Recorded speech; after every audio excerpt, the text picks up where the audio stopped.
means? If other means, what other means and when? Thank you, Mr. Speaker.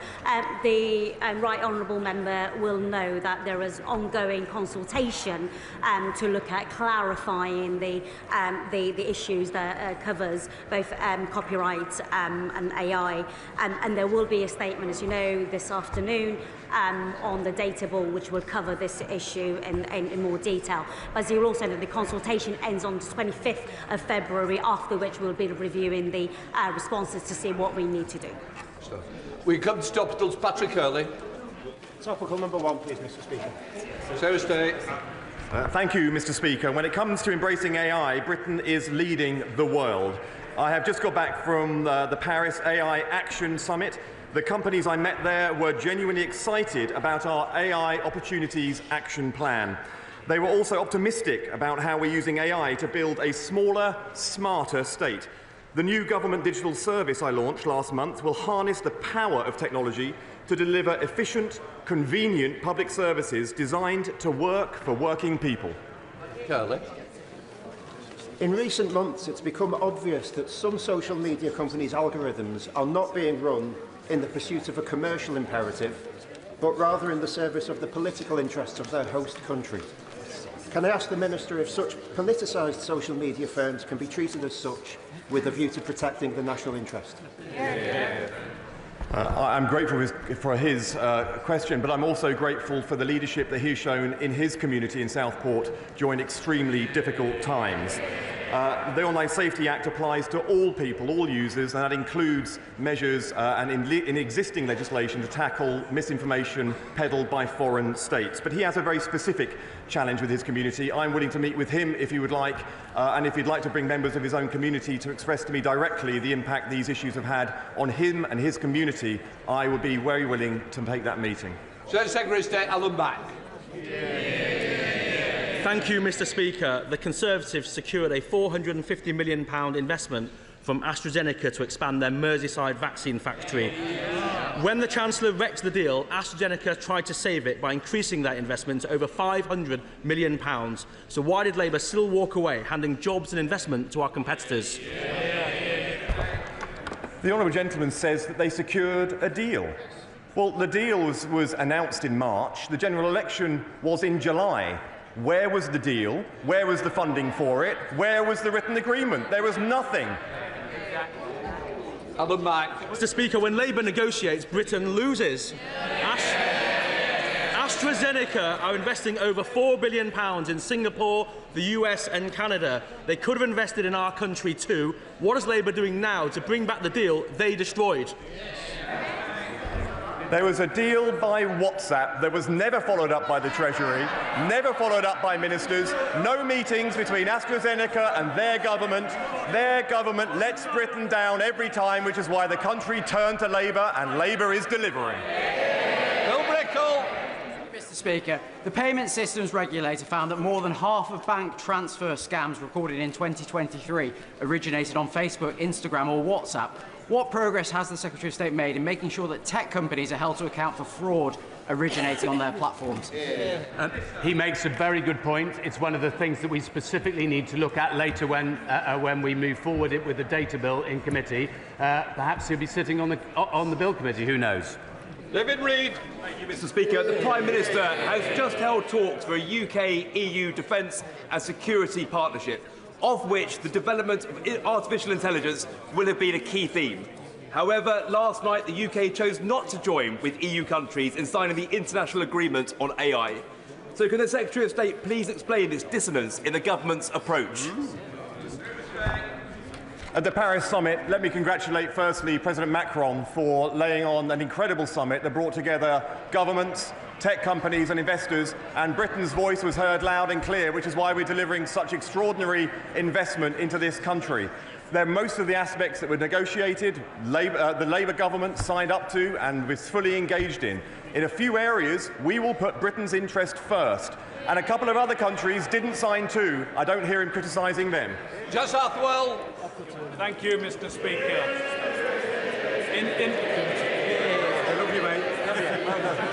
Thank you, Mr. Speaker. In Ilford, we worked with Queen Mary. In Ilford, we worked with Queen Mary University to launch a new satellite campus in Ilford to teach medicine and dentistry.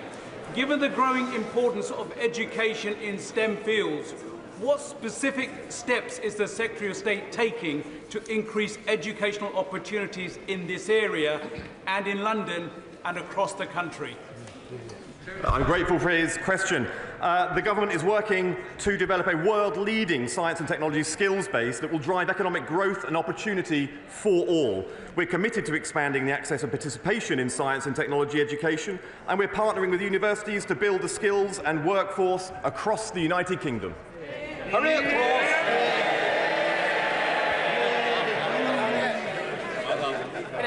Thank you, Mr. Speaker. A month ago, the Prime Minister said that countries will either be AI makers or AI takers. Does the Minister agree that, given that the Prime Minister didn't attend the AI Safety Summit, but he's given a clear indication that the UK will be an AI taker? This Prime Minister has delivered the AI Opportunities Action Plan. This Prime Minister is deploying AI technology and productivity tools across government itself. This Prime Minister has brought in £30 billion in investment into digital AI infrastructure since he became Prime Minister. And at the same time, this Prime Minister is sorting out the mess left after 14 years of Tory rule. We now come to Prime Minister's questions. Imran Hussain. Number one, Mr. Speaker. Prime Minister. Thank you, Mr. Speaker. This week we progressed our Borders Bill to deliver counter-terrorism-style powers to bring vile criminal smuggling gangs to justice. We also announced a further £350 million to get Britain building and deliver 1.5 million new homes our country desperately needs, including more affordable homes. We've slashed red tape that holds businesses and working people back, creating 10,000 more apprentices. This morning I have meetings with ministerial colleagues and others. In addition to my duties in this House, I shall have further such meetings later today. Imran Hussain. Thank you, Mr. Speaker. I was proud to have played my part in helping draft what has now become the Employment Rights Bill. A new poll shows 3/4 of the British public back the stronger rights for workers in the bill, including better sick pay. Yet that lot over there, the Tories and Reform, disgracefully voted against it. In fact, the leader of the opposition doesn't even believe in maternity pay or the living wage. Mr. Speaker, our statutory sick pay is ranked one of the lowest in Europe. It needs to be brought in line with the living wage. So will the Prime Minister back my campaign to strengthen this bill further so sick pay is at the level that finally stops punishing workers for being sick? Mr. Speaker, our plan for change delivers the biggest upgrade in workers' rights in a generation to our employment rights bill. Ending exploitative zero-hour contracts, ending the scandal of fire and rehire, extending statutory sick pay to 1.3 million employees. Of course, that's on top of the pay rise for 3 million of the lowest paid. I would have thought the Leader of the Opposition might actually sort of support day one protection employment rights, given where she's going, but she thinks maternity leave is excessive. Our plan is pro-worker and pro-growth. Leader of the Opposition, Kemi Beno. Mr. Speaker, the Conservative government established the Ukraine Family Scheme, and in total, over 200,000 Ukrainians, mostly women, children and the elderly, have found sanctuary in the UK from Putin's war. However, a family of 6 from Gaza have applied to live in Britain using this scheme, and a judge has now ruled in their favour. This is not what the scheme was designed to do. This decision is completely wrong. It cannot be allowed to stand. Is the government planning to appeal on any points of law? And if so, which ones? Minister. Mr. Speaker, let me be clear. I do not agree with the decision. She's right. It's the wrong decision. She hasn't quite done her homework because the decision in question was taken under the last government, according to the legal framework of the last government. government. But, Mr. Speaker, let me be clear. It should be Parliament that makes the rules on immigration. It should be the government that makes the policy. That is the principle, and the Home Secretary is already looking at the legal loophole which we need to close in this particular case. Mr. Speaker, he did not answer the question. If he plans to appeal, then the appeal may be unsuccessful and the law will need to be changed.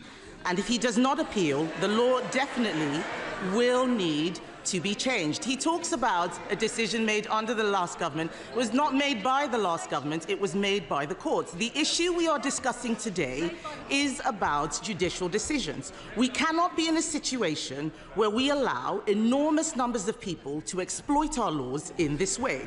There are millions of people all around the world in terrible situations. We cannot help them all, and we certainly cannot bring them all here. Will he commit to bringing forward that new legislation or amending his borders bill? Prime Minister. Well, Mr. Speaker, I've already said the Home Secretary has already got a team working on closing this loophole. We don't need to wait for that. We're getting on with that because we're taking control. They lost control of immigration. We had nearly 1 million people come into this country, had an open borders experiment. On a Monday of this week, they voted against increased powers to deal with those that are running the vile trade of people smuggling. Same old Tories, open borders, empty promises.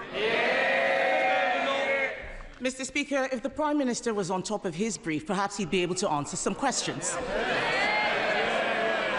Given this crazy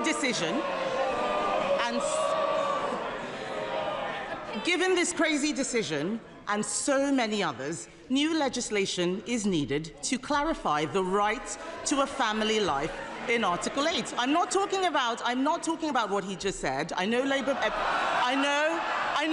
MPs don't understand much of what they're saying, but the Prime Minister literally wrote a book on the European Convention on Human Rights.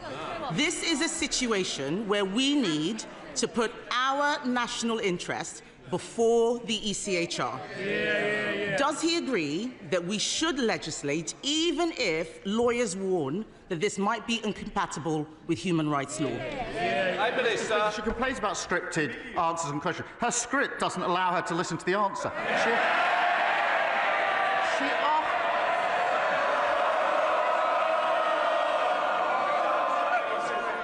Prime Minister. She asked me if we're going to change the law and close the loophole in question 1. I said yes. She asked me again in question 2, and I said yes. She asked me again in question 3. It's still yes. Mr. Speaker, he didn't listen to question 1. I asked if he would appeal the decision. He did not answer that. He's not listening. He's too busy defending the international human rights law framework.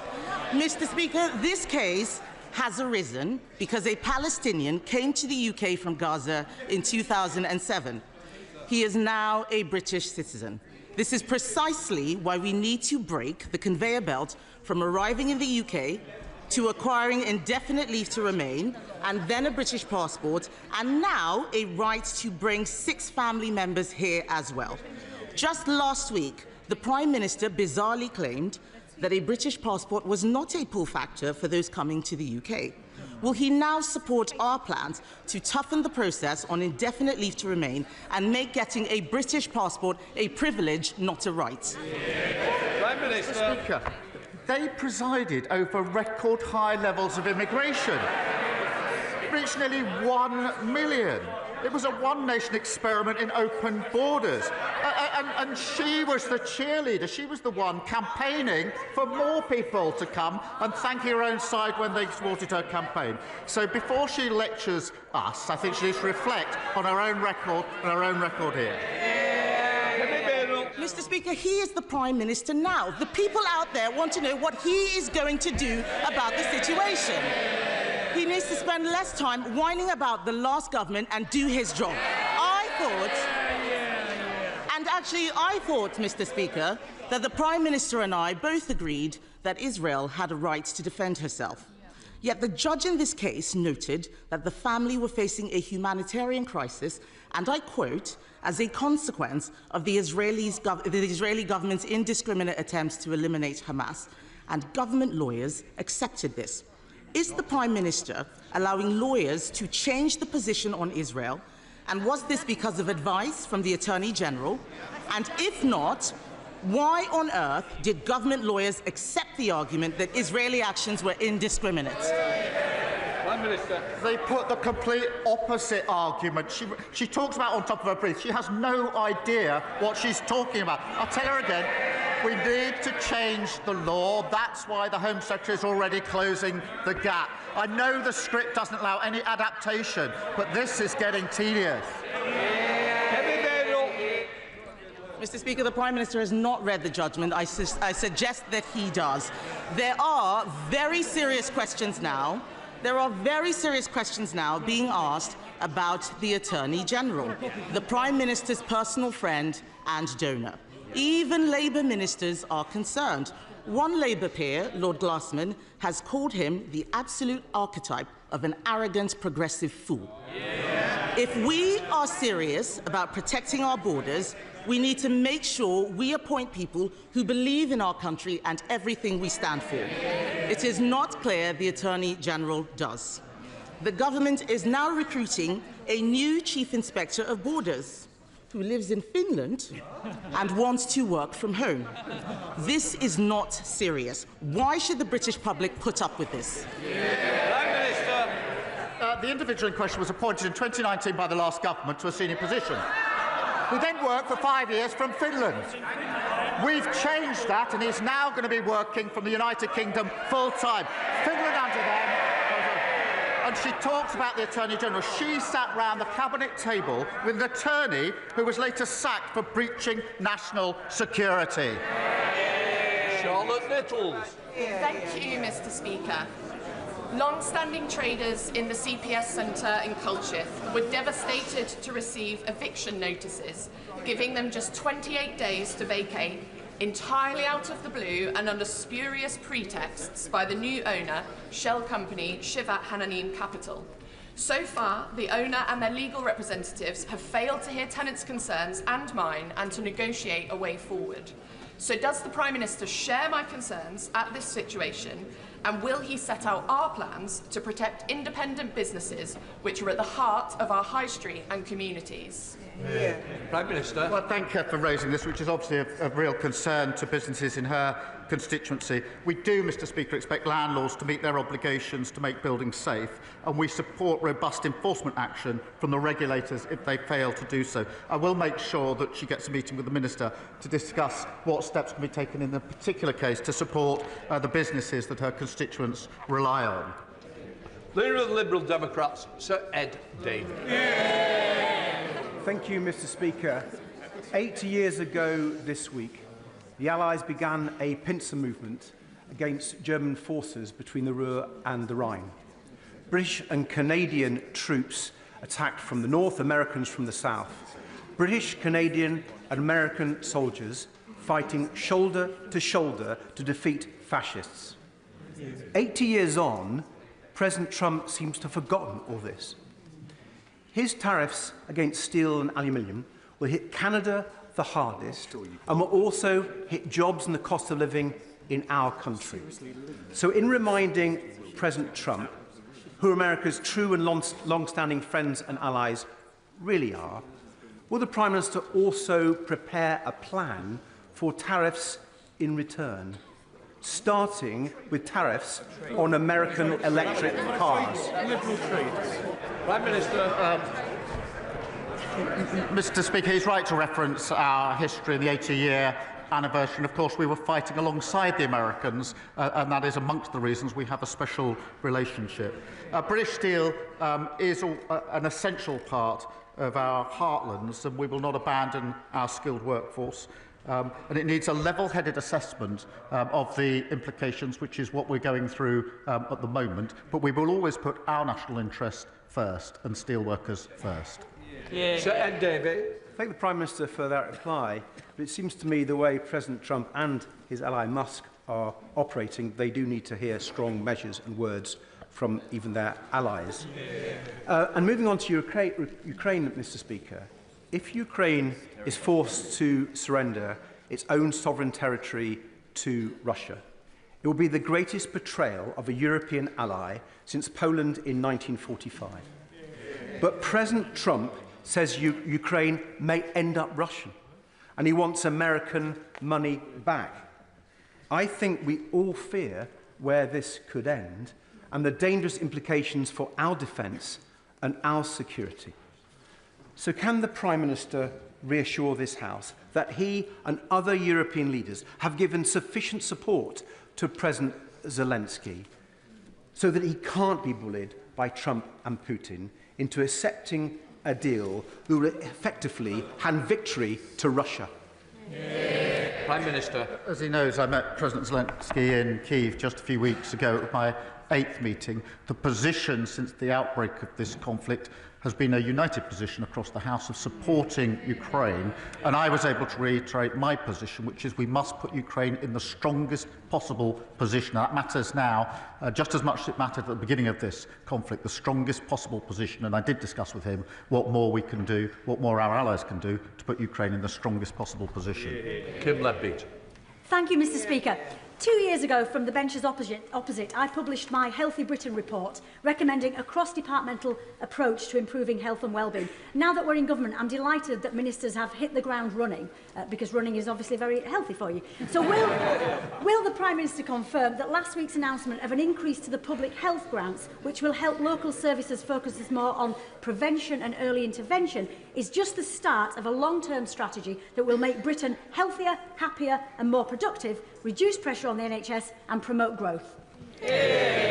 Well, I thank her for highlighting the important role that local communities play in supporting healthy lifestyles. I'm delighted, Mr. Speaker, we're providing almost £4 billion for the local health services that people rely on, and that's things like health visitors, stop smoking services and drug abuse treatments. I'll make sure that she meets the relevant minister to discuss. Saoirse Eastwood. Thank you, Mr. Speaker. Prime Minister, I get it. Nobody wants to get into a trade war. But, you know, unlike Peter Mandelson, sometimes you've got to stand up for what you believe in. My friends here in the DUP have learnt nothing from their mistake of backing Brexit and think that tariffs are a laughing matter.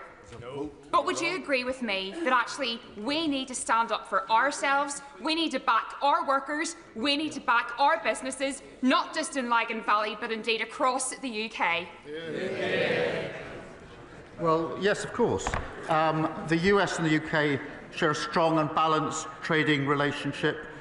We invest hugely in each other's economies, and we will continue to work closely with President Trump to boost growth and to create jobs. And I reassure her we will always act in the best interests of businesses and working people across the whole of the United Kingdom, including, of course, Northern Ireland. Thank you, Mr. Speaker. I was baffled on Monday that, given the chance to support legislation backed by the National Crime Agency to crack down on criminal smuggler gangs and secure our borders, the parties opposite, the Conservatives and Reform, linked arms in the voting lobby to vote against it. The Conservatives spent 3 years and £700 million on their ludicrous Rwanda scheme and saw 4 volunteers returned. Does the Prime Minister agree with me? There is only one party that is serious about repairing our broken immigration system. Yes, Mr. Speaker, and let me remind them what they voted against earlier this week in our Borders Bill. They voted against, that's Reform and the Tories, they voted against making it an offence to organise the buying, selling and transport of small boats, against making it an offence to endanger lives at sea, against and powers to arrest suspected people smugglers before the smuggling takes place. They voted against. They voted for open borders, both of them. Thank you, Mr. Speaker. Last week, the Prime Minister gave yet another threadbare excuse for why he and his North London lawyer friends are giving away the Chagos Islands. Mr. Speaker, this is his decision, and he must own it. More importantly, he can't tell us, the British taxpayer, how much this is going to cost. Is it £9 billion? Is it £18 billion? Is it £52 billion? The Times have called this botched deal insane. Members of his own cabinet reportedly think it's impossible to understand, and one of his own MPs think it's the worst thing the Labour Party have ever done. Yeah. So could the Prime Minister tell us which word he thinks best describes this deal? Mr. Speaker, I set out the position in relation to Chagos Islands last week. I also offered the Leader of the Opposition a briefing on this, a high-level briefing. She still hasn't taken me up on that briefing. They're asking questions without wanting to know the facts. It's extraordinary. Mr. Speaker, someone who wants to be Prime Minister does not want to know the facts, even when she's offered a high-level briefing. He'd be better informed if she took me up on the offer of a briefing.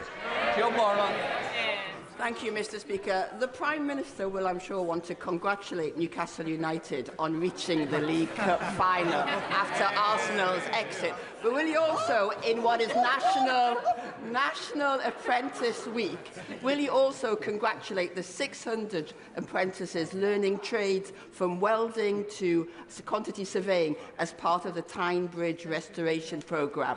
And whilst I know he can't confirm bridging the funding gap left by the Tories, will he confirm that he is looking forward to seeing the Tyne Bridge restored in time for its 100th birthday in 2028?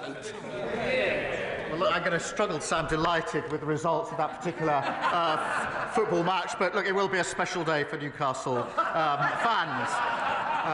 But the Tyne Bridge is an iconic North East landmark, and I congratulate the apprentices who are helping to restore this vital piece of infrastructure. As usual, the Tories made empty promises that they had no intention of keeping, including £2.9 billion worth of transport commitments that were never funded.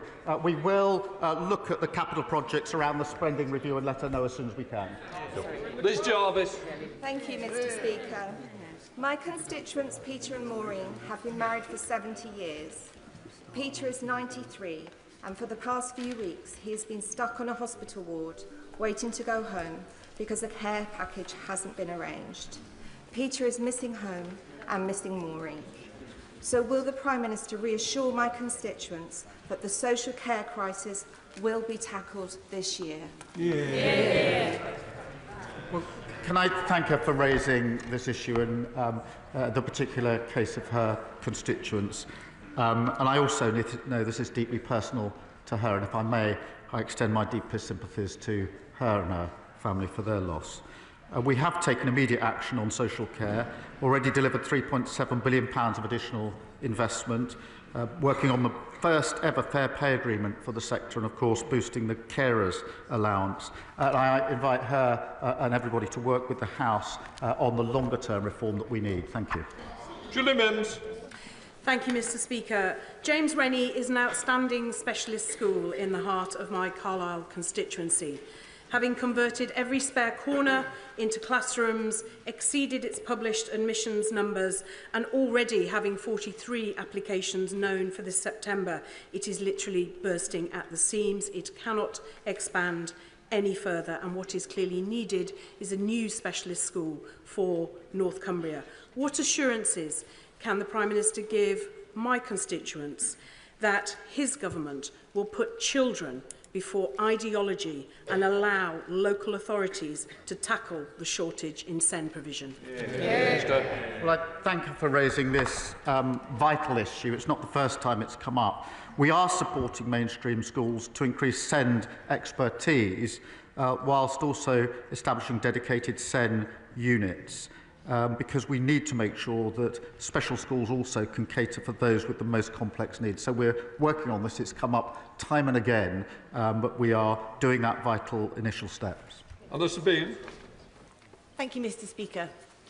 Dorothy House is an amazing hospice that supports terminally ill people in Frumeney, Somerset and their families, including my good friend Lisa. Next year, Dorothy House will be looking forward to celebrating 50 years of service, but they will also be facing an additional cost of £422,000 thanks to increases in employers' national insurance. Will the Prime Minister commit to meeting with me and representatives of the hospice sector to hear firsthand the impact of NICs and to work with them to find a solution? Prime Minister. Mr. Speaker, everyone deserves high quality and compassionate end-of-life care. The honourable member knows we inherited a £22 billion black hole in our public finances. That's why we took the difficult but right decisions to invest in our public services.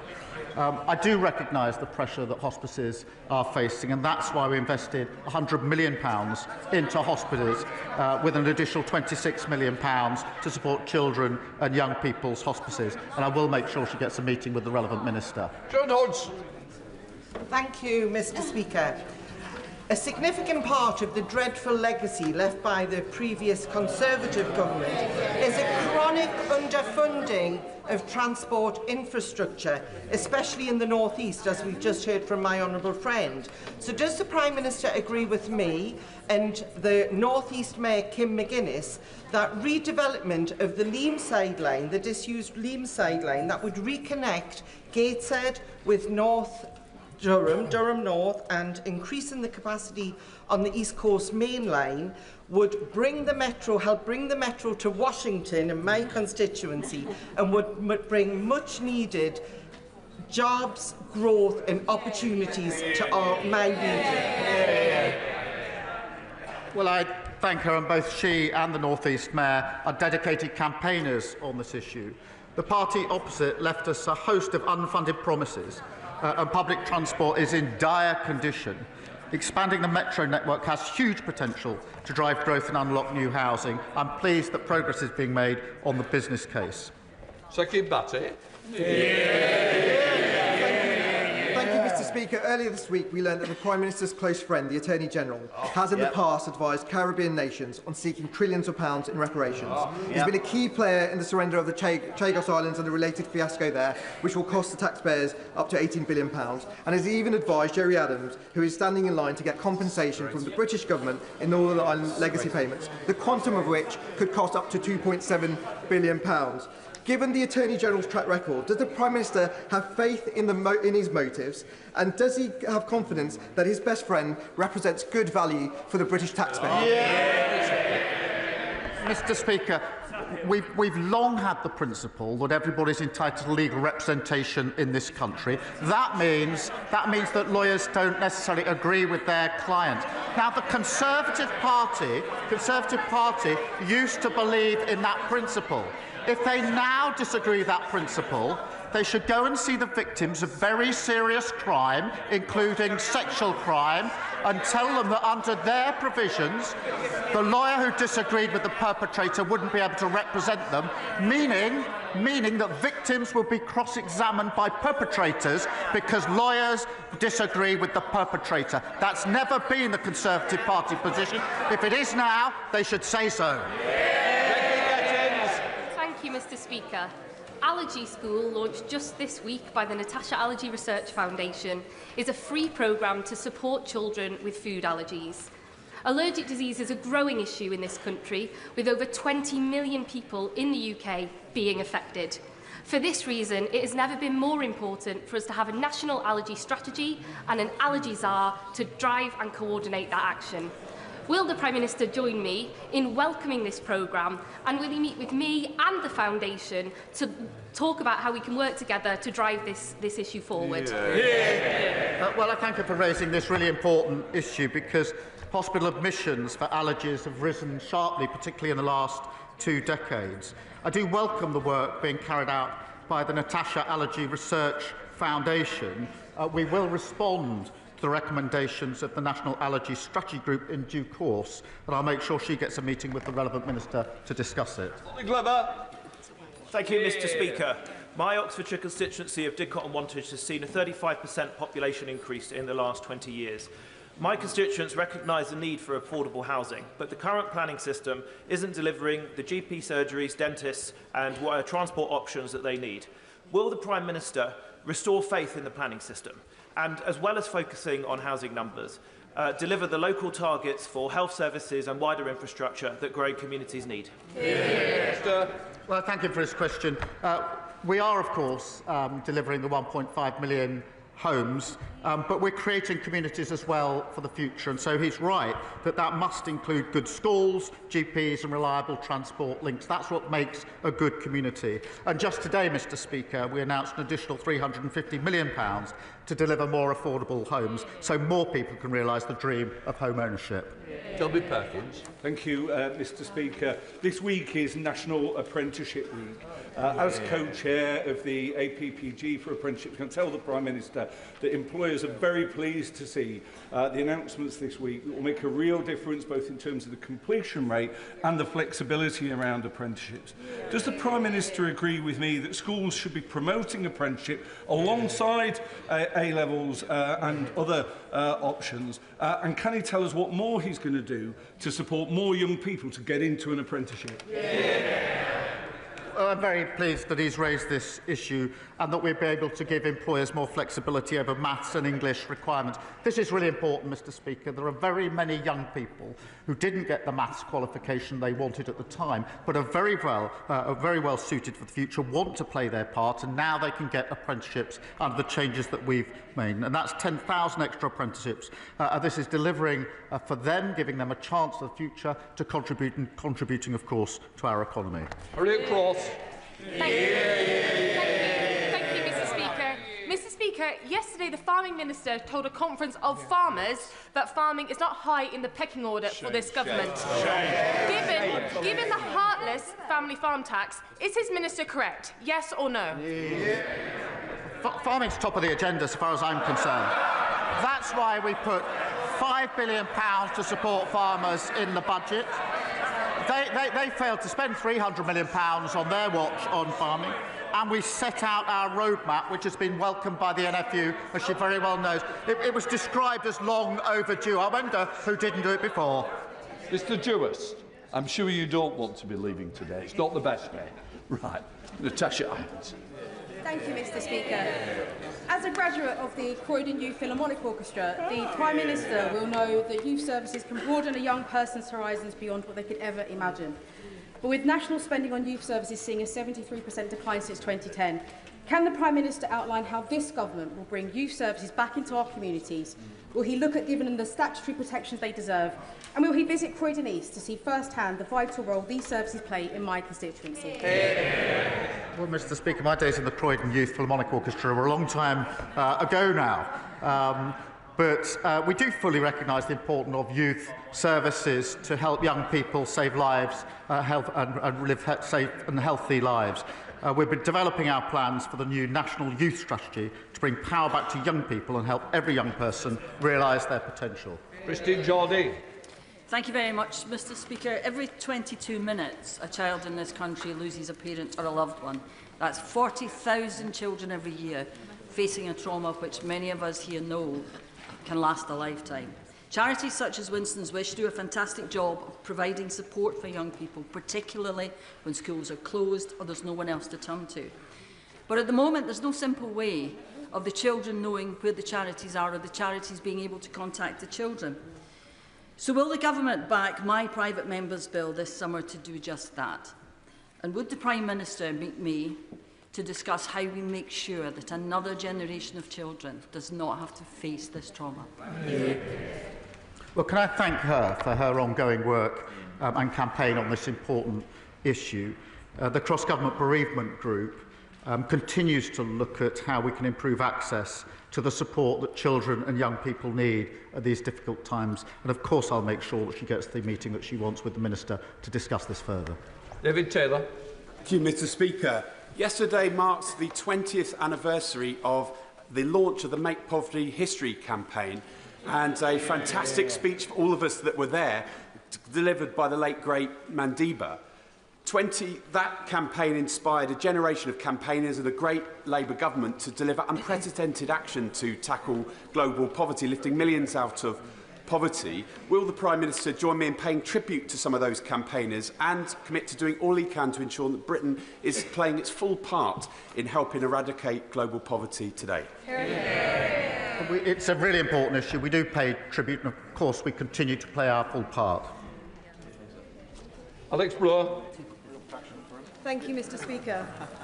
Basingstoke Hospital, used by half of my constituency of North East Hampshire, has had its rebuild delayed by 15 years, despite no ministerial visit to see the worsening conditions there.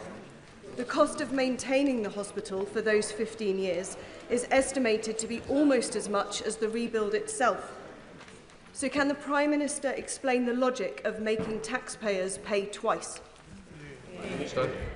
Mr. Speaker, her constituents are right to be frustrated about the empty, unfunded promises that were left behind by the Conservatives, a point made by her and, of course, by the Labour MP for Basingstoke. Under the previous government's plan, a new hospital in Basingstoke would simply not have been delivered because it was unfunded. It was a promise without anything behind it. We've put in place a funded deliverable plan which will see the hospital built, and we'll work closely with the Trust to ensure that it is. Dr Becky Cooper. Thank you, Mr. Speaker.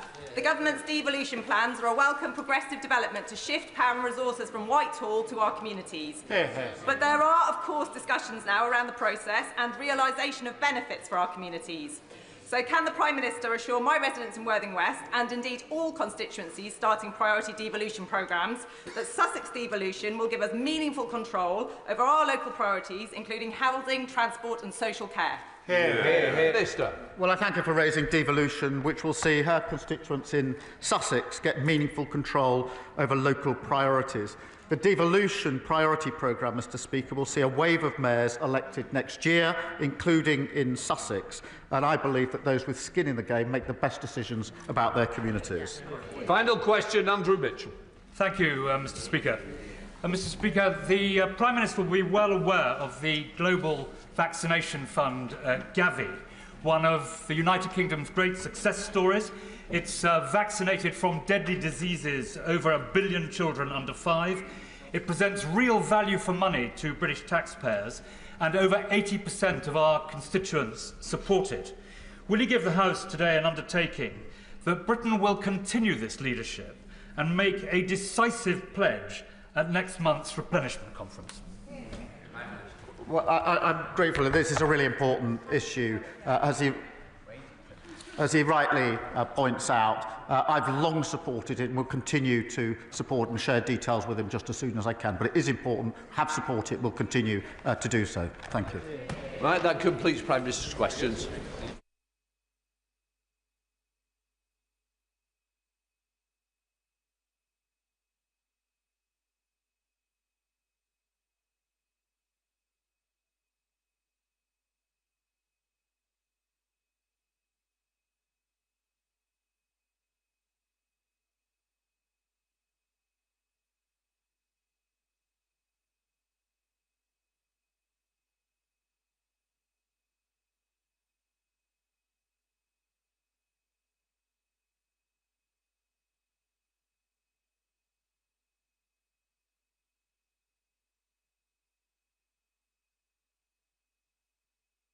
Can people leave the chamber quickly and quietly? We're now coming to the urgent question. Christine Jardine. Thank you very much, Mr. Speaker. To ask the Secretary of State for Energy Security and Net Zero if he will make a statement on the potential security implications of the involvement of Chinese companies, including Mingyang, in energy infrastructure projects. Minister. I thank the Honourable Lady for bringing this question to the House. The protection and security of the energy sector is an absolute priority for this government. We have a range of effective measures in place which give the government powers to balance an open investment environment to facilitate growth with protecting the areas of our economy that are most sensitive to national security. The government firmly believes that the biggest risk to our energy system and our energy security is remaining dependent on international fossil fuel markets controlled by petrostates and dictators. And that's why we have a mission to make Britain a clean energy superpower to end that dependence. We have a world-leading offshore wind industry here in the UK, and international investment plays a crucial role in supporting jobs across the country. And as part of this mission, my department engaged in discussions with a wide range of investors, including those from other countries. We're also clear that alongside this, growth of UK supply chains is absolutely critical, and that's why we've set out plans for a clean industry bonus to drive investment in manufacturing, as well as setting up GB Energy and the National Wealth Fund. The government will not hesitate to use our powers to protect national security whenever we identify concerns, and the government will take a consistent long-term and strategic approach to managing the UK's relations with China, rooted in UK and global interests. The government will cooperate with China where it can, compete where it needs to, and challenge where it must. Thank you, Mr Speaker, for granting this urgent question, and I thank the Minister for her comments and general reassurances, but there are specific concerns at the moment. China can produce what is useful for us for the development of renewables, particularly in the North Sea, and we can benefit from these investments. China also needs access to our markets. But there are security issues involving companies involved in offshore renewable developments, which have become apparent in recent weeks and been raised numerous times. It has been reported that the Chinese company Mingyang is interested in producing turbines for a new project in the North Sea. And there's already around 60 million of Scottish Government funding, which has been earmarked for a wind turbine factory near Inverness, in addition to a potential 27 million for Orient Cable to provide subsea cables for island communities. This is despite antitrust cases against China from the European Union and the fact that the Norwegian government blocked Mingyang from its green infrastructure projects. So can the Minister reassure the House that the Department will be following the same rigorous processes to assess these risks as the previous government did, which ultimately blocked Huawei from the 5G network?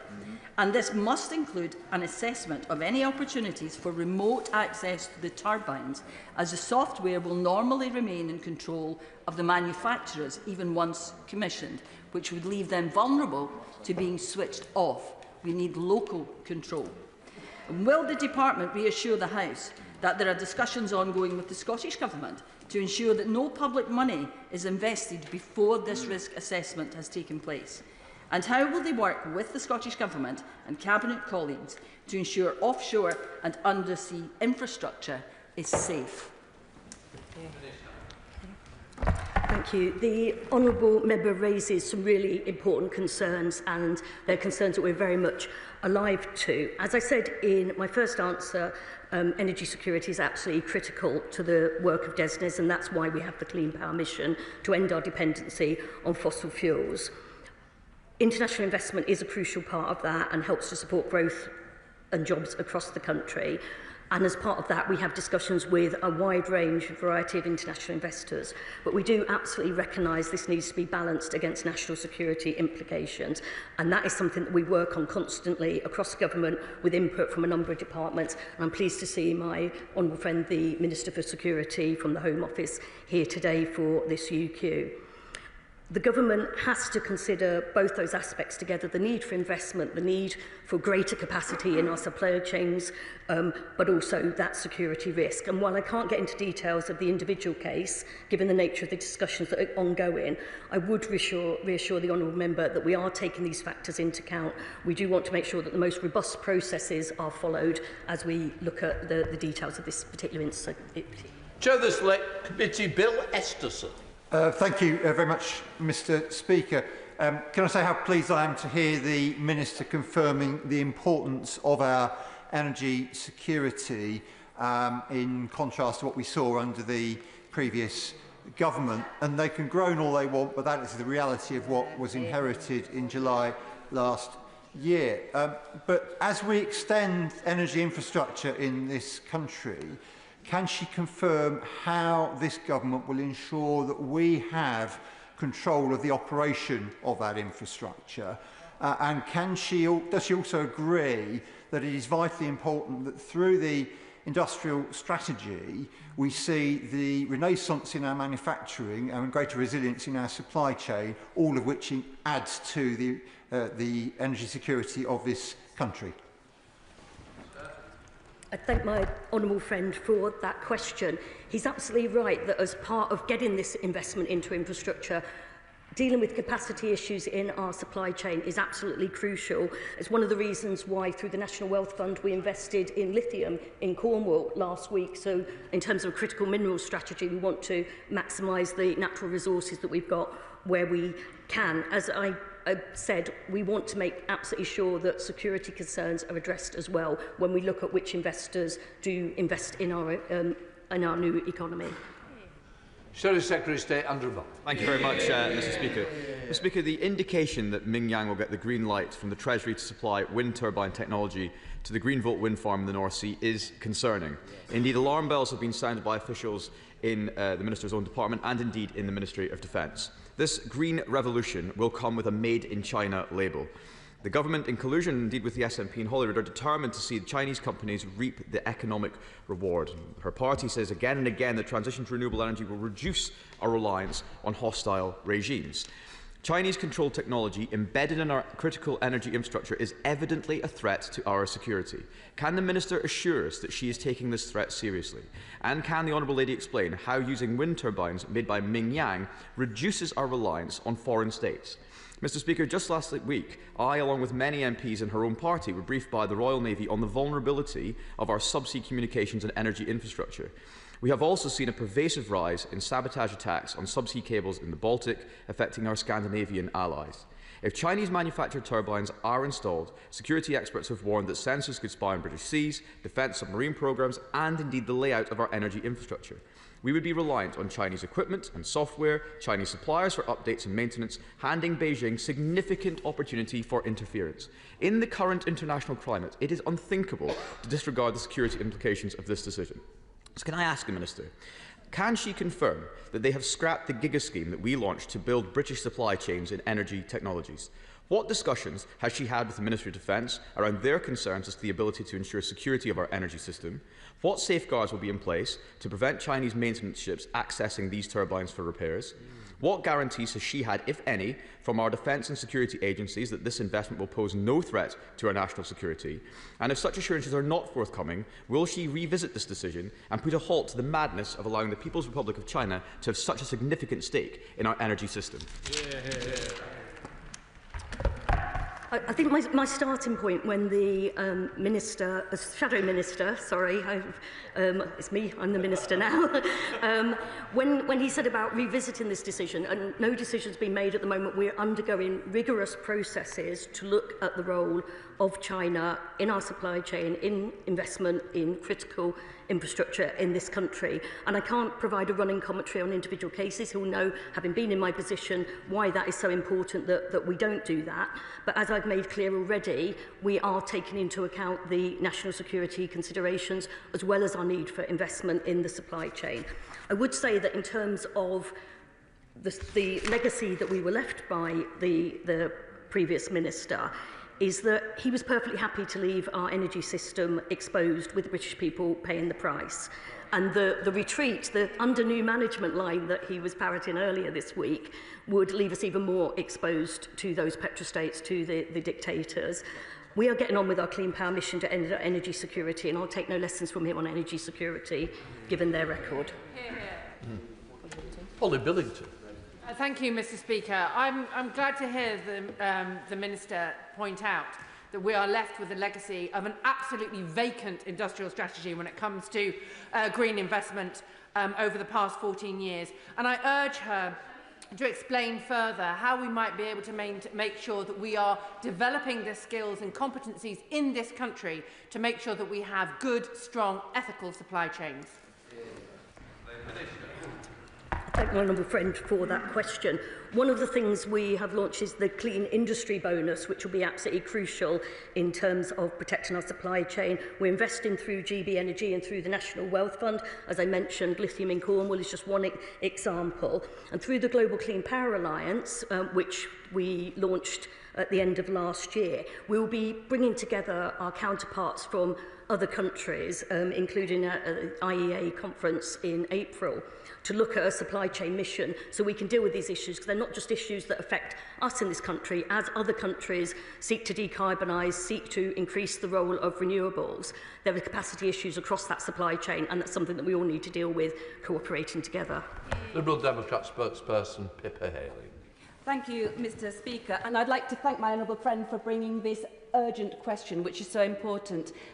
Since Russia's invasion of Ukraine, as the Minister has rightly said, energy security has been a key term in this chamber. There are two ways of looking at energy security. First of all, which is to generate our own renewable energy to avoid volatility, price volatility, exposure to authoritarian regimes, ensuring we've got the jobs here at home for design and construction. Secondly, it's about our national security issues around our energy infrastructure. That's also a term of energy security. A former MI6 chief has warned of the vulnerabilities, either deliberate or inadvertent, posed by foreign-controlled software embedded in our energy infrastructure. Given these serious concerns, can the Minister guarantee that any further investment in Scotland will ensure that this increases both the energy and national security future?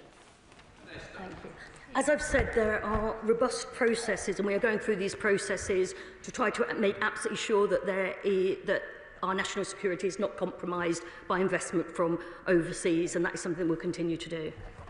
Thank you very much, Mr. Speaker.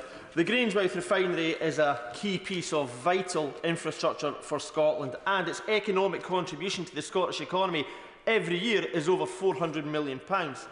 The Grangemouth refinery is also a joint venture between PetroChina, owned by the Chinese state, and INEOS, a multinational conglomerate. Together they are Petro-INEOS. The refinery is due to close, with thousands of jobs being lost, an unjust transition, and Scotland having to rely on importing oil, all at a time of great global volatility. Why is the government allowing a foreign government and private capital dictate Scotland's industrial capacity, its ability to produce oil, and overall our national security? Well, we're not allowing anyone to dictate to us, and I know that the honourable member has been deep in conversation with the Minister for Energy for some time over the future of Grangemouth. But as I've reiterated, we absolutely need to attract the investment that we need to meet our clean power mission, to secure our future energy security, and in the long run bring down bills for the British people. We need to balance national security concerns as in tandem with that, and neither one of them takes priority. We need to tackle those challenges together, and that's what we'll do. Ian Duncan-Smith. Sir. Mr. Speaker, whatever the question is about energy, China is not the answer. It's on two fronts. We know that the MOD and the Department of Energy Security has raised objections about the Treasury's push to bring Minyang Smart Energy into the circuit on this one, to bid for this. The second thing is that China is determined to use slave labour in their products. We are, under this government, investing in solar arrays which have a huge amount of slave labour in them producing polysilicon. Does the government not recognise that their tilt towards China to get them to invest in this runs the real risk of utter dependency on China and, of course, serious threats to our security, highlighted endlessly by the security services? Will they now stop? I recognise that the Right Honourable Member has long-standing concerns about the role of China and its investment in our economy, and he's been a great champion of raising concerns about forced labour. He's right to raise those concerns. We have set up the Solar Task Force, I'm sure he's aware, to look at the issue of whether there's forced labour in our solar supply chains. We also, as I said, with the Global Clean Power Alliance, there will be a supply chain mission as part of that's launched. And as I said, it's not something that one country can tackle by itself. We all need to be alert to the risks of slave labour. I know that there was an amendment passed in the House of Lords last night that means the issue's coming back to the Chamber soon. I look forward to the discussion then. Amanda Martin. Thank you, Mr. Speaker. Does the Minister agree with me that developing our economic and trading relationships with other nations is one lever of many that this government is using to drive growth and investment alongside planning reforms, public investment and a proper industrial strategy for the people of the UK, but also for the people in my city, and at the same time ensuring that we work across departments to always have our nation's security at its core? Minister. My honourable friend is absolutely right, and we're doing this through a number of levers. We have the growth mission, we have the clean power mission, working hand in hand to make sure that energy security and the decarbonisation of our power system contributes to growth in this country, and that means it contributes to job creation in this country, as well as, in some cases, overseas investment. We have the We've set up Great British Energy, we have the National Wealth Fund, we have the Clean Industry Bonus. All of those will help us achieve those objectives. Bradley Thomas. Thank you, Madam Deputy Speaker. Have ministers or officials in the Ministry of Defence, the Home Office or the Security Services raised any concerns with her department over the possibility of offshore structures in British waters being used for Chinese intelligence gathering technology? And if there are sensitive matters which cannot be discussed in this House, will she commit to holding a private briefing for members of Parliament on the security implications of energy infrastructure from China? Minister. Okay. I don't think I can comment on the extent of conversations other than to reassure the honourable member that, of course, these conversations are taking place. Of course, there are robust processes that we are going through, and there'll be ongoing conversations. Again, because it's not my specific role, I wouldn't be able to say whether that is information that can be shared. I don't think it can be shared on a day-to-day basis, but perhaps if there's a briefing that we could arrange with members to give them some reassurance as to the general approach, I'll investigate whether we can do that. Melanie Arm. Thank you very much, Madam Deputy Speaker. I have to say I'm surprised at the benches opposite. They seem to have forgotten when they were pushing on this country the golden era of the relationship between the UK and China. And some of this is the legacy that remains from their time in government. And so I think that they should just be careful about how they're approaching this conversation. And I would just like to take the opportunity to point out to the Minister the role that Grimsby plays in servicing and supporting operations of offshore wind, not only around UK waters, but also as far as Taiwan. Those skills and those competencies and capabilities do exist here in the country, so I'd like to ask the Minister what additional support will be given to expand those capabilities and support for those skills in this country. Minister. My honourable friend has been a real champion for Grimsby. I'm very glad to see her returned at the recent election so she can carry on championing all the potential that Grimsby has to offer, not least in terms of the wind sector. We think it's really important that we link up the skills and the capacity. That's one of the obstacles. We talk very often about how grid capacity and how planning issues can hold up the rollout of clean power, but actually we know that we've got to have the skills base as well, and we're working with the Department of Education very much on that, how we can train the workforce and develop through things like the Growth and Skills Levy capacity within the existing workforce as well to work on these exciting new projects. Sir Alex Shelbrooke. Thank you, Madam Deputy Speaker. The Minister speaks about being reliant on petrochemical states and dictatorships who supplied the fuel needed for our energy system. And yet the vast majority of the processed materials that are needed, whether we construct them here or not, come from China. We recognise that some of these countries were dictators, but can the Minister at the dispatch box now confirm to this House that a country that uses slave labour, a country that has carried out the most horrendous crimes against the Uyghur population, a country that has sanctioned our own parliamentarians, is indeed as much as a dictatorship as the countries that she says we no longer want to be reliant on?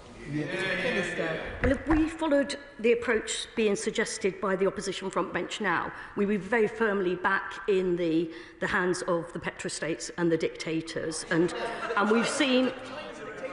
But in terms of relationship with China, as I've said, we will cooperate where we can, we will compete where we need to, and we will absolutely challenge if we must. And we've been clear that no company in the UK should have forced labour in the supply chain. This is why we've set up the Solar Task Force. This is why we're going through the robust processes ahead of the decision that we're talking about here today.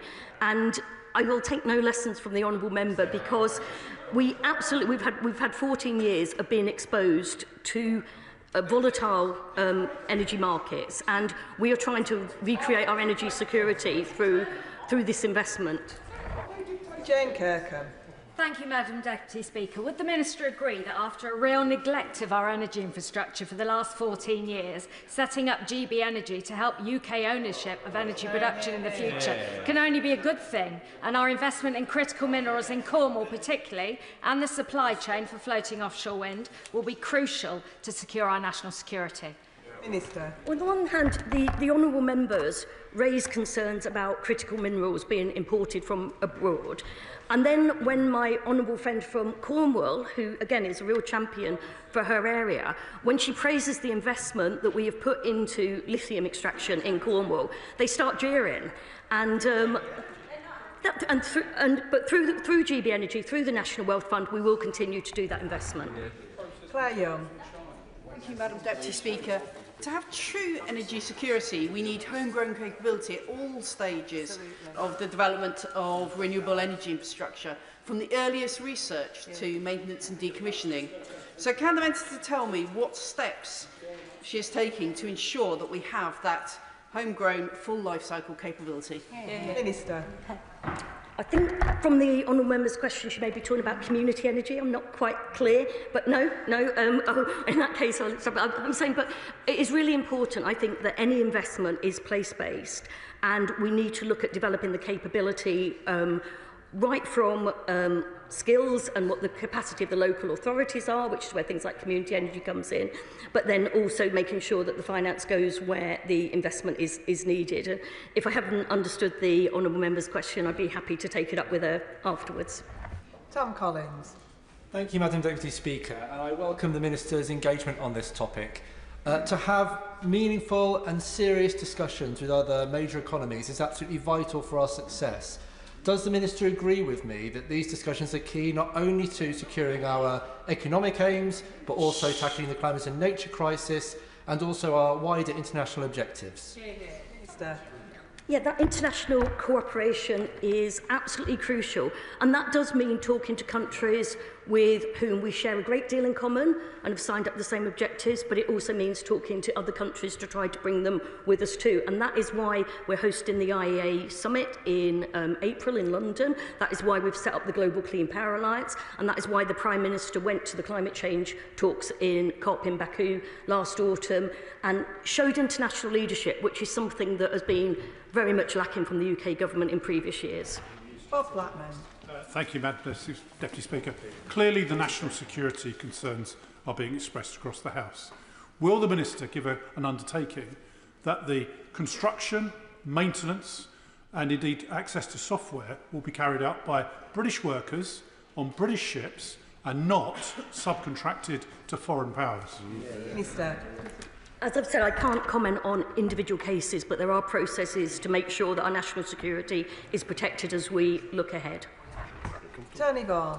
Thank you, Madam Deputy Speaker. I welcome the Minister's reassurance about the government's rigorous scrutiny of energy projects involving Chinese technologies, and I understand the argument that at the current stage of our transition to net zero, we may need to look further afield to meet our domestic energy needs. But will the Minister agree with me that the long-term plan ought to be to reduce reliance on Chinese technology in the UK energy sector and rather to use British-made green technologies where there can be no concerns around national security or about ethical supply chains? Minister. Yeah, I agree absolutely, and that's why we are doing all we can to increase capacity through things like the Clean Industry Bonus, through investment from the National Wealth Fund, through the role of GB Energy and all the other measures that we'll be taking our industrial strategy to try to ensure that we keep the jobs in the UK and we create new jobs in the UK too. Dave Dugan. Thank you, Madam Deputy Speaker. Ministers all over the place on this. In her opening remarks, she said that the United Kingdom has a world-leading renewable energy industry. Well, if we did, we wouldn't be having this discussion about foreign imported infrastructure. So will she commit to understand, notwithstanding the total failure of the Tories over 14 years to invest in the industrial base of renewable energy manufacturing across the United Kingdom, what is her strategy and her government strategy to get right in front of this, not just in terms of manufacturing, but also in terms of resource supply, enterprise resource planning, intellectual property? What is the big shift that this government has got planned? Because I just hear jibber-jabber. That's not very polite of the honourable member, but as I've said, we are doing all we can to attract investment into the UK so that we can be as reliant as possible on our own resources, and that means our own supply chain, that means attracting investment and so on, but we are doing it through the National Wealth Fund, we're doing it through GB Energy, and there was much discussion, I don't know to what extent the honourable member took part in the debate around the GB Energy, the Great British Energy Bill, but we are absolutely doing that. And on an international level, as I said, this has to be solved on an international level. We're doing a lot of work with our colleagues in terms of making the North Sea the green power plant of Europe through NSEC, the North Seas Energy Cooperation Council, and we've set up the Global Clean Power Alliance. And we cannot do this alone. We cannot do it acting alone. I know that the SNP prefers that approach, but we're absolutely doing it in cooperation, but we're doing it in the best interest of the British economy as well. Alex Ballinger. Thank you, Madam Deputy Speaker. Can the Minister confirm that her department's work is entirely consistent with the government's approach to China, cooperate where we can, compete where we need to, and challenge where we must? Minister. I mean, that is exactly our approach, and that is the right approach. I don't know whether the opposition front bench would advocate not cooperating with China where we can, but they're an incredibly important player on the world stage, and we gain nothing from completely turning our backs on them and not engaging in that dialogue. Andrew Snowden. Thank you very much, Madam Deputy Speaker. Following Russia's illegal invasion of Ukraine, we saw how Russia responded in the global tariffs and sanctions market by trying to use its dominance in the nuclear fuel market to put pressure on the allies of Ukraine. And therefore, we've seen that vulnerability in our energy supply chain when our enemies and allies of those enemies want to use it against us. The former head of MI6, Sir Richard Dearland, has said that the government's target to decarbonise the grid hands power to Beijing. And when we talk about having reliance on dictator states, we have enough oil and gas in the UK to do that without any reliance. So why don't we just get drilling and get our own oil and our own gas out of the ground? So has the government, given I suspect in their mad dash to decarbonise the grid are not going to do that, has the government undertaken a risk assessment of the strategic vulnerability to our national security of our increasing reliance on Chinese rare earth minerals and battery production? Minister. I think I have already made very clear, Madam Deputy Speaker, that there are ongoing conversations about that, and we take national security incredibly seriously when we look at investment decisions. In terms of what he had to say about producing more oil and gas here for our own use, I think he needs a lesson in how the energy markets actually work. There's no guarantee that it would be used here. Harriet Cross. Thank you, Madam Deputy Speaker. The issue with this is the rush that the Labour government have to decarbonise by 2030. Because of that rush, we do not have the capabilities in this country at the moment to fulfil all the requirements that are needed to deliver those projects. Until the point where we are, we will always be reliant on overseas powers, overseas people like the Chinese government, like Chinese manufacturers, to deliver what we need in order to decarbonise. Is this government prepared and happy to sacrifice our national security and our energy security in order to reach that 2030 target? Minister. That sounds very much like the honourable member has made the case for an industrial strategy that ensures that we can match demand with supply, and that's an approach that was particularly missing from the last government. Sammy Wilson. Thank you, Madam Deputy Speaker. Almost on a weekly basis, we are lectured by the net zero obsessed Secretary of State that the race for renewables is necessary in order to give us a secure future supply of energy in this country.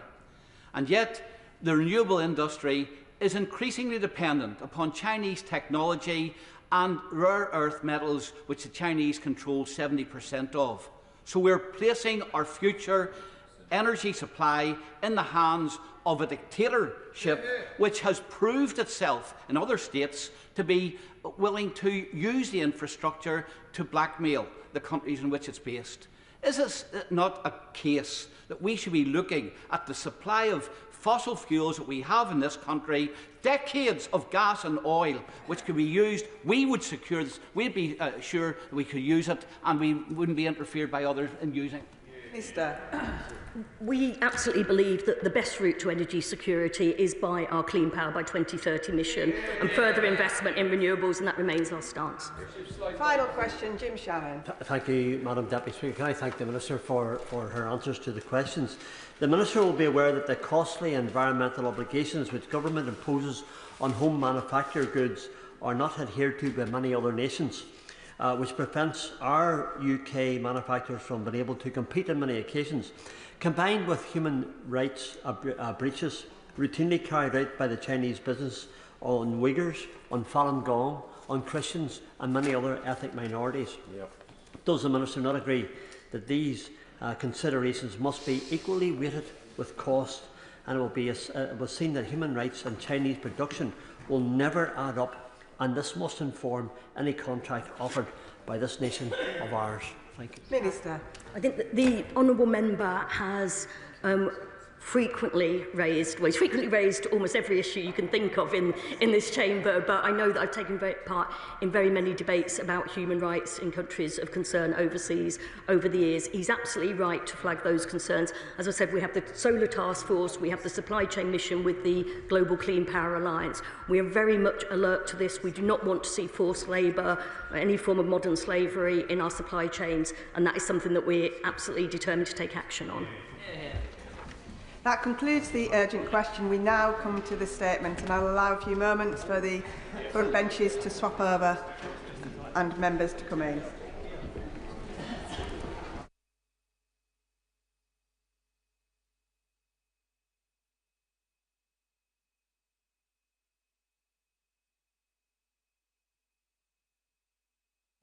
Statement, Minister Dan Jarvis. Thank you. With permission, Madam Deputy Speaker, I will make a statement on the publication of the Prevent Learning Review into the perpetrator of the attack that tragically killed Sir David Amess on the 15th of October 2021. Sir David Amess was a beloved member of this House, a hugely respected parliamentarian. His popularity extended right across the political divide.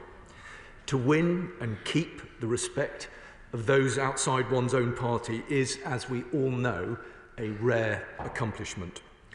Over nearly 40 years of service in this place, Sir David fought every day for his constituents. He advanced numerous causes with compassion, persistence and skill, and members on all sides of the House knew him as a warm, respectful and always fair parliamentarian. His legacy lives on, not least in Southend, which now has the city status he campaigned so determinedly for. He will never be forgotten, and as the motto on Sir David's memorial shield behind me states, his light remains. Now, whilst this House has lost a hugely valued member on that terrible day, Sir David's wife and children lost a loving husband and a devoted father. They are in our thoughts and prayers today and always. Together with the Home Secretary, who spoke with Sir David's family recently, I recognise the courage and persistence they have shown in seeking the answers that they deserve. As the House will know, it was a heinous act of violence on the 15th of October 2021 that took Sir David away from those who knew and loved him.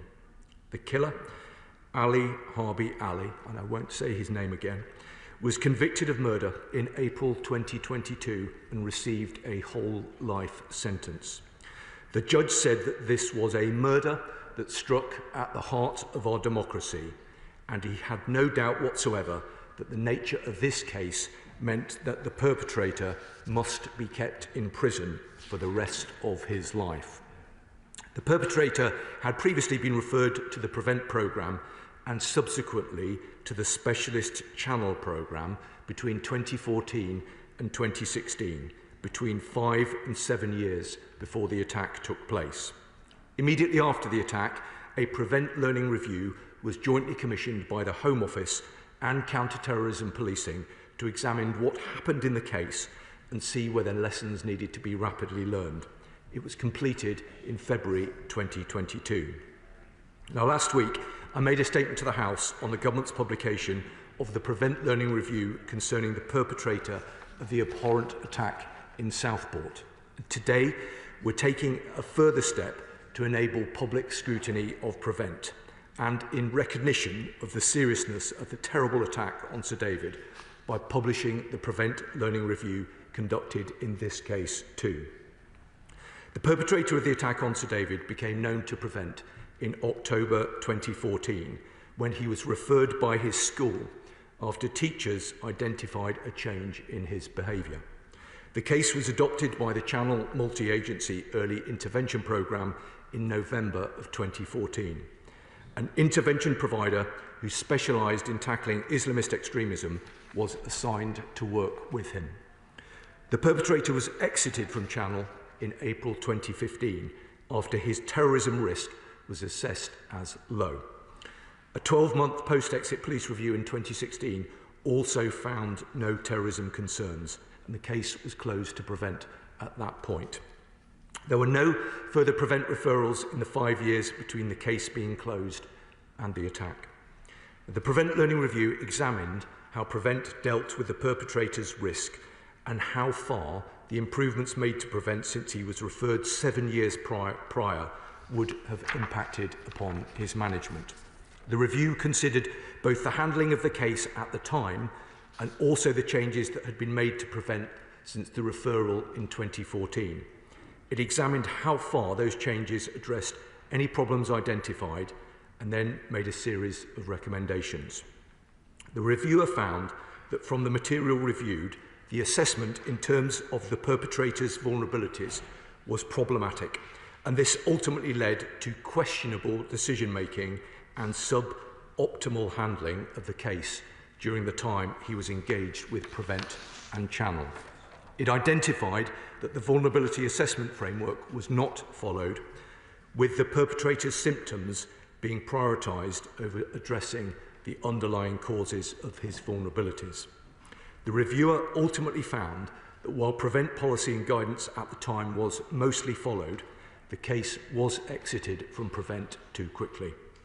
The reviewer identified 6 issues, namely that the support given did not tackle all of the vulnerabilities identified, record keeping was problematic and the rationale for certain decisions was not explicit, responsibilities between police and the local authority were blurred, the tool used for identifying an individual's vulnerability to radicalisation was outdated, the school that made the referral to Prevent should have been involved in discussions to help determine risk and appropriate support, and the tasking of the intervention provider was problematic, with a miscommunication leading to only 1 session being provided instead of 2.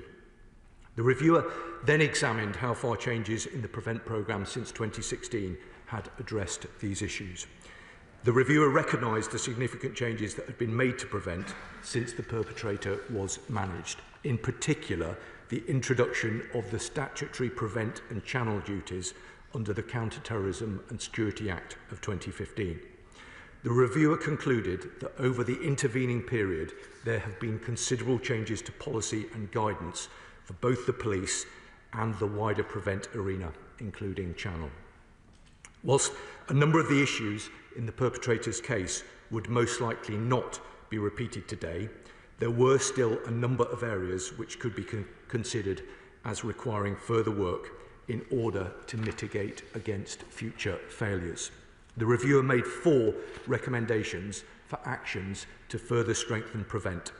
These were to improve the referral process, strengthen the initial intelligence assessment process, update the tool used to identify vulnerability to being drawn into terrorism, and to not reduce data retention periods. Since the report, the Home Office and Counter-Terrorism Policing have fully implemented all 4 recommendations. First, a single national referral form was launched to encourage a consistent approach to referrals, building this into new training packages and mandating its use via statutory guidance. Second, training has been delivered to police staff to strengthen the initial intelligence check stage, ensuring their understanding of Prevent is robust. Third, A new prevent assessment framework was rolled out in September of 2024. This replaces the tools previously used to assess all referrals and cases in the prevent system. And fourth, data retention periods were fully reviewed in 2023, and a joint decision was taken by the Home Office and Counter-Terrorism Policing to maintain retention review periods at 6 years or 6 years after the 12-month review for channel cases.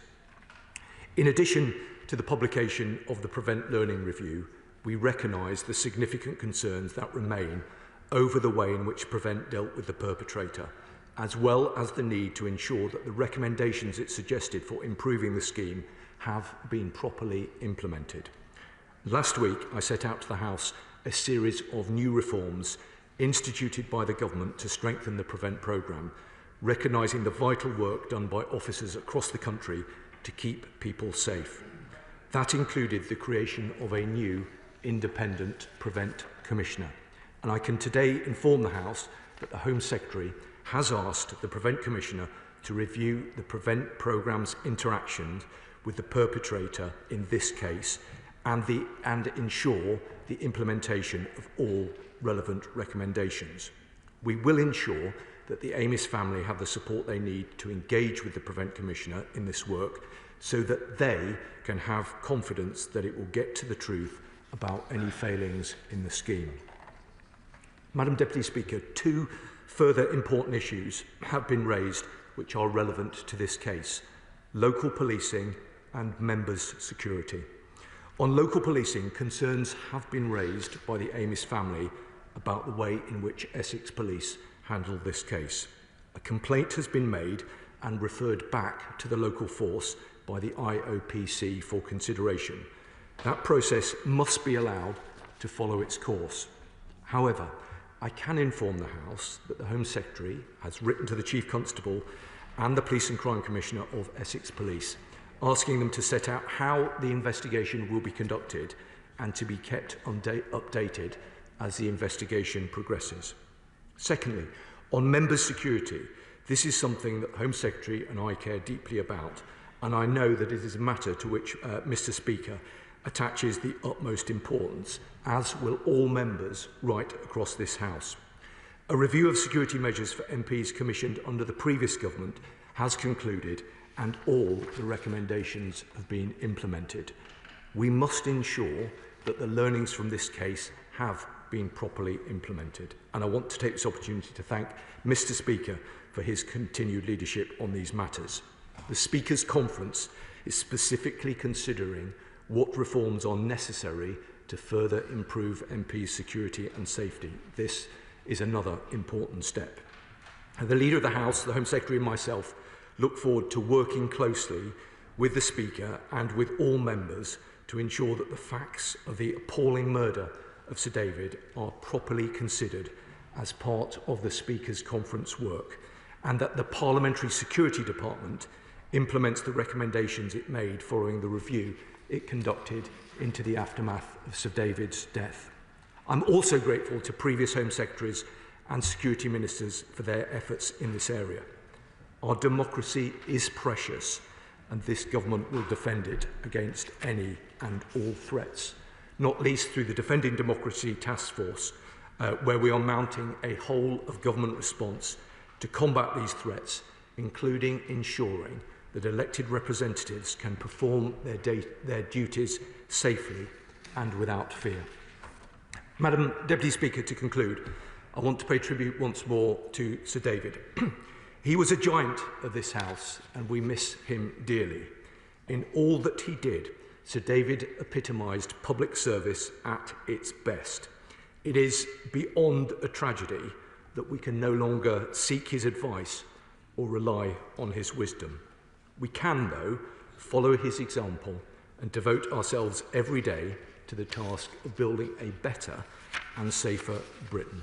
That is our shared challenge, Madam Deputy Speaker, and under this government, nothing will matter more. I commend this statement to the House. I call Chris Philp, Shadow Minister.